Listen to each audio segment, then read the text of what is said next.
This is the story of a man who is a detective and goes in search of something, but ends up in a tribe where there is a custom. If an outsider comes, he must fall in love with one of the girls in the tribe. We will see what happens next in the story. At the beginning of the story, we meet a man named Peter, who is an animal detective. He is climbing a mountain and comes across a bird's nest where a bird is starving. Peter, out of kindness, feeds the bird from his own food. Peter is accompanied by a monkey. During his journey, he also picks up a raccoon. However, when the raccoon looks down, it gets scared and its rope breaks. Peter manages to catch it, but the raccoon slips from his hands and falls to its death. Devastated by this, Peter retires from his job and goes to a monastery in Tibet. At the monastery, a man named Johnson is looking for him. Johnson meets a master there and asks about Peter. The master takes Johnson to meet Peter, and when Johnson sees him, he is astonished to find Peter sitting among many animals. After this, Johnson pleads for Peter's help, asking him to find some lost animals, offering him a reward of $20,000. At first, Peter refuses, but when he hears the amount, he is tempted. Despite this, Peter still refuses, but the master convinces him, saying he is the only one who can do this job. Peter then questions how he can continue his religious practices, and the master gives him a locket, which he had obtained 80 years ago.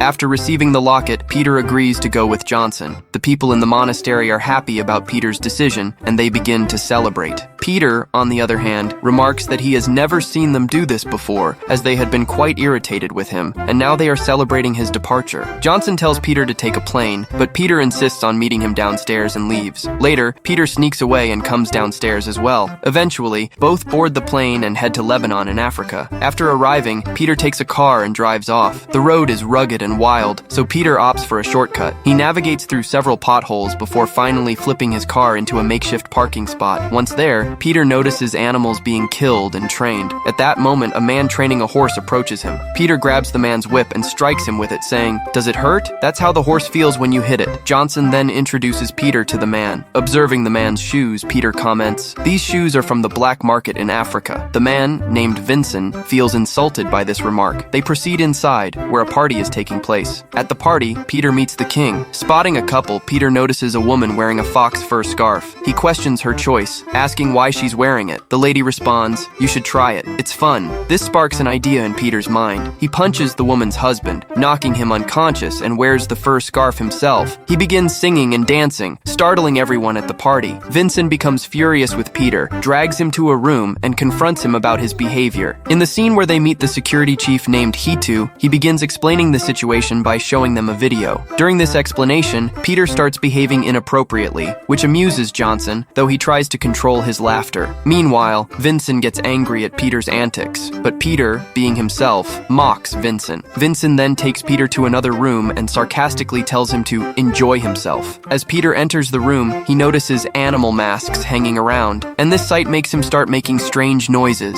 Frustrated, Peter says, "This is a dying love room," bids goodbye, and leaves. As they step outside, they notice an elephant following them, but they quickly drive a jeep into the jungle. There they hear the sound of gorillas, and Peter comments, "What a lovely song." Johnson advises they should move on as it is the gorilla mating season. Soon after, Peter's monkey companion, Spice, joins him. While on their journey, Johnson explains Peter's next task. He must find the sacred bat, Shikaka, of the fish tribe, which was once part of the princess's dowry, but went missing. The two then reach a village belonging to the Atua tribe, which has been residing there for thousands of years. Johnson points out a man standing on a platform, identifying him as one of the tribe's warriors undergoing a 5-day-long test. Peter, in his usual manner, starts shaking the platform and declares, "I'm testing him myself!" After that, Johnson takes him to the tribal chief, where the chief spits on his face. Just then, the chief's son arrives and also spits on the chief's face, saying that he likes him. At this point, Peter starts acting strangely. After a while, the four of them leave, and the chief and his son follow them. All four have spit on their faces, meaning a deep bond was created inside. Now Peter begins to annoy everyone again. Later that night, when all the tribe members are busy at a party, Peter sneaks into their secret room and messes with their belongings. After this, he meets the princess, who tries to seduce Peter by pulling down her dress, but Peter says something that makes her embarrassed. When Johnson unexpectedly comes to Peter, he is relaxing at the time. Peter tells him to meet after 10 minutes. Later, Peter and Johnson go into a cave to find the sun, where Peter goes alone ahead. Then Peter screams in fear and comes running out, bringing with him a feather of the sun, which belonged to Quinn. Peter says that this is proof of the sun's existence. Johnson praises him. The next day, Peter reaches a safari park where he follows Quinn, who is eating and living with animals.